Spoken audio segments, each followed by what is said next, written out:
Hi doctor. Hello అండి. So జనరల్గా varicose veins అంటే ఏంటి, ఎందుకు వస్తాయి, దాన్ని మనం సెల్ఫ్గా ఎట్లా డయాగ్నోస్ చేయగలుగుతాం? రైట్, గుడ్ క్వశ్చన్ అండి. బేసిక్లీ వారికోస్ వెయిన్స్ ఎందుకు ఏర్పడతాయి, అసలు అంటే ఏంటి వారికోస్ వెయిన్స్ అంటే ఏంటి?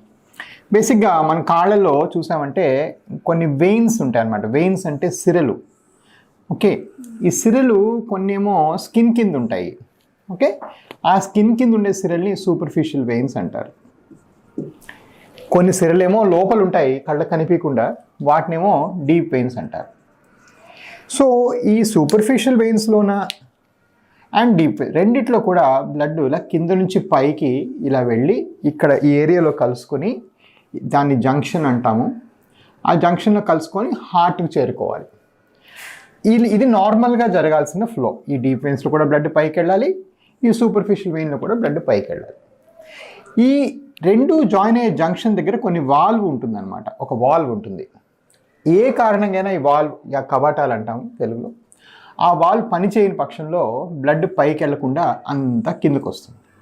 సో వారికోస్ వెయిన్స్ అంటే ఏం లేదు, బ్లడ్ పైకి వెళ్ళాల్సింది సిరల్లో, పైకి వెళ్లకుండా కిందకు వచ్చి కాళ్ళలో ఉండిపోయేదాన్ని వారికోస్ వెయిన్స్ అంటాం.